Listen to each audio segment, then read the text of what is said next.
Selamat datang kembali di Cerita Sinema Official. Wadah bagi kisah-kisah fiksi penuh makna dan emosi. Pastikan Anda duduk dengan nyaman karena cerita luar biasa baru saja dimulai. Selamat menyaksikan.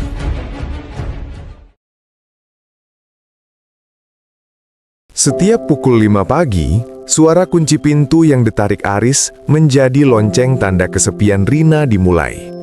Aris pergi dengan seragam pabrik yang kaku, membawa beban target produksi di pundaknya. Namun lupa membawa senyum untuk istrinya. Di ambang pintu gang sempit perkampungan itu, Rina berdiri mematung. Kecantikannya yang tersohor di RT 05 seolah memudar tertutup debu jalanan dan asap knalpot. Ia hanya dianggap sebagai pelayan rumah tangga, tukang cuci, tukang masak, dan penjaga rumah. Tidak ada kata manis, tidak ada kecupan pamit. Bagai mesin yang sudah disetel, Aris hanya fokus pada uang lembur. Sementara itu, di dalam rumah yang mulai terasa seperti penjara, Rina menatap dispenser yang sudah kosong. Air adalah sumber kehidupan. Namun di rumah ini, segalanya terasa kering dan gersang. Ia menghela napas panjang, menunggu dunia luar menyapa lewat ketukan pintu. Suara motor bebek dengan keranjang besi yang beradu nyaring memecah keheningan siang. "Galon, Bu!" teriak sebuah suara bariton yang segar. Itu Jaka, pemuda berusia 20-an dengan kaus biru ketat yang basah oleh keringat. Saat pintu dibuka, Jaka tidak hanya membawa 20 liter air, ia membawa energi yang berbeda. Berbeda dengan Aris yang selalu mengeluh lelah, Jaka selalu punya sapaan ringan yang membuat Rina merasa terlihat. "Tangan halus begini jangan angkat yang berat-berat, Bu Rina, biar saya saja," ujar Jaka sambil memamerkan otot lengannya yang kokoh saat mengangkat galon ke dispenser. Sorot mata Jaka yang nakal namun sopan membuat jantung Rina berdegup lebih kencang. Untuk pertama kalinya dalam waktu lama, Rina merasa seperti seorang wanita kembali, bukan sekedar penunggu rumah yang terlupakan di sudut perkampungan yang pengap. Layanan depot air minum itu biasanya hanya berlangsung 5 menit, tapi hari ini Jaka bertahan selama setengah jam. Alasan resminya adalah memperbaiki keran dispenser yang sedikit menetes, namun alasan sebenarnya ada pada cangkir es teh manis yang disuguhkan Rina. Mereka duduk di ruang tamu yang sempit, dipisahkan oleh meja kayu kecil. Jaka dengan sangat pandai memuji keindahan tatanan rambut Rina dan aroma parfumnya yang lembut. Rina yang haus akan apresiasi, meminum setiap kata-kata Jaka layaknya air di tengah padang pasir. "Mas Aris beruntung sekali punya istri seperti ibu," bisik Jaka. Kalimat sederhana itu terasa seperti belati yang manis. Di gang luar, matahari begitu terik. Namun di dalam ruangan itu, Rina merasakan kesejukan yang berbahaya. Tanpa mereka sadari, batas antara penyedia jasa dan pelanggan mulai mengabur, tenggelam dalam tawa kecil yang disembunyikan. Malam itu Aris pulang membawa bonus gaji. Namun wajahnya tetap sedingin es. Ia langsung tertidur di depan TV tanpa menyentuh makan malam yang sudah disiapkan Rina dengan susah payah. Di kegelapan kamar, cahaya ponsel Rina berpijar terang. Sebuah pesan singkat dari nomor yang tidak tersimpan masuk. "Sudah tidur, Bu? Tadi saya lewat depan gang, lampunya masih nyala. Jangan terlalu capek ya." Itu dari Jaka. Rina tersenyum kecil di balik selimut, merasakan kehangatan yang seharusnya diberikan oleh pria di sampingnya. Aris mendengkur keras, sebuah simfoni ketidakpedulian yang sudah biasa Rina dengar. Sementara itu, jempol Rina menari di atas layar, membalas pesan Jaka dengan detak jantung yang tak beraturan. Kontras itu sangat nyata. Suami sahnya adalah patung yang diam, sedangkan tukang galon itu adalah api yang mulai membakar rasa sepi yang menumpuk bertahun-tahun. Rina nekat mendatangi depot air Segar Jaya dengan alasan pesanan airnya belum sampai. Di sana, di antara tumpukan galon biru dan suara mesin penyaring yang menderu, ia bertemu Jaka sendirian. Suasana gudang yang lembab dan sedikit berlumut tidak mengurangi keintiman yang tercipta. Di sana, terlindung dari mata tetangga yang gemar bergunjing, Jaka berani menggenggam jemari Rina yang halus. "Saya tahu ibu tidak bahagia," ucap Jaka lirih. Rina tidak menarik tangannya. Ia justru membirakan dirinya ditarik ke dalam pelukan yang beraroma keringat dan air pegunungan. Di gudang itulah janji setia kepada Aris resmi retak. Di tengah riuh suara air yang mengalir ke dalam botol-botol kosong, Rina merasa dirinya sedang diisi kembali.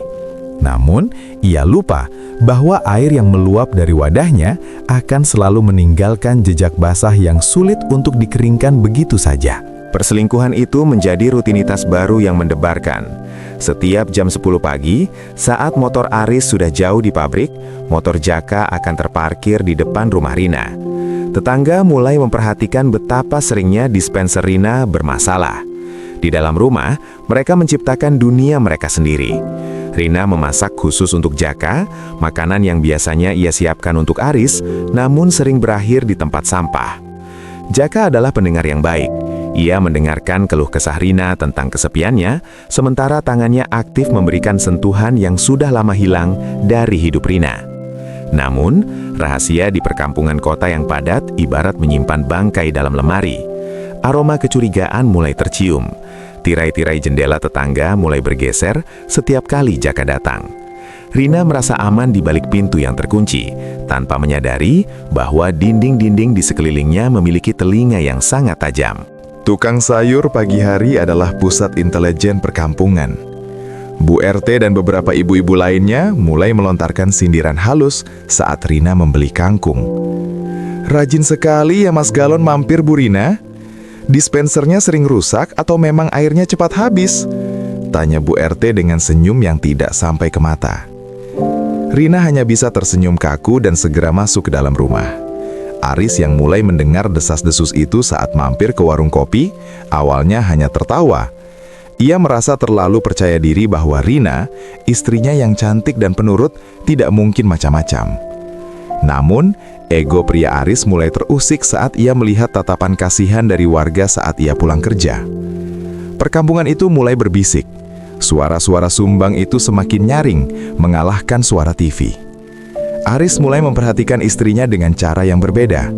Bukan dengan kasih sayang, melainkan dengan penuh kecurigaan. Kecurigaan Aris memuncak saat ia menemukan sebuah korek api gas murah berwarna biru di bawah bantal sofa, padahal ia bukan perokok.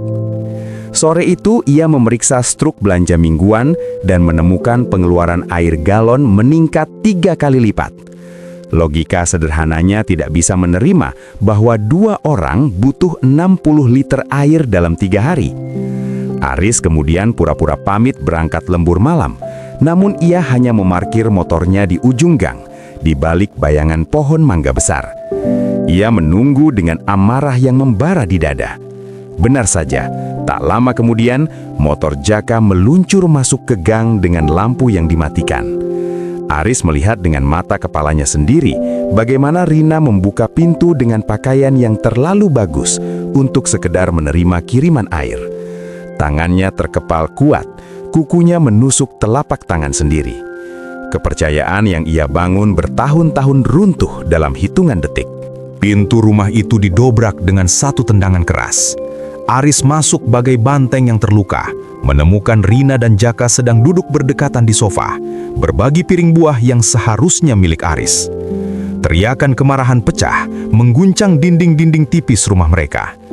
Jaka mencoba kabur, namun Aris lebih dulu mencengkram kerahnya, memukul wajah pemuda itu hingga tersungkur di antara deretan galon kosong. Warga kampung langsung berkerumun di depan pintu, menonton drama nyata yang jauh lebih seru daripada sinetron TV. Rina berteriak histeris, bukan meminta maaf, melainkan meluapkan semua kemarahannya yang terpendam. "Kamu tidak pernah ada, Aris. Kamu hanya memberiku uang, tapi Jaka memberiku nyawa," teriaknya di depan kerumunan orang.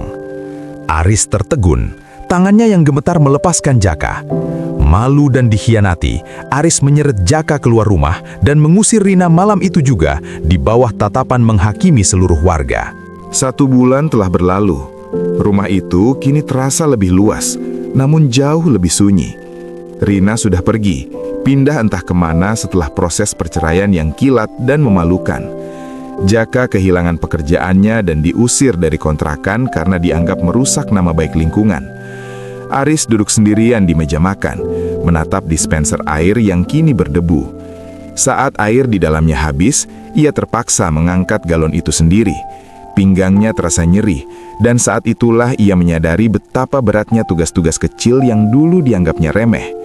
Ia memandangi gelas air di tangannya, bening namun hambar. Ia mendapatkan kebenarannya, tapi ia kehilangan rumahnya.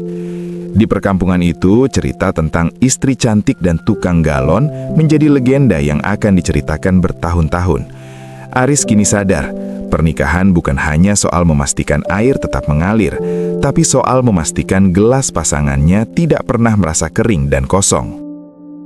Seru banget ya perjalanan kita hari ini. Dukung terus karya anak bangsa dengan cara klik tombol subscribe, like, dan bagikan video ini ke teman-teman kamu. Punya ide untuk cerita selanjutnya? Langsung komen di bawah ya. Terima kasih sudah menonton. Tetaplah menjadi bagian dari kisah kami di Cerita Sinema Official.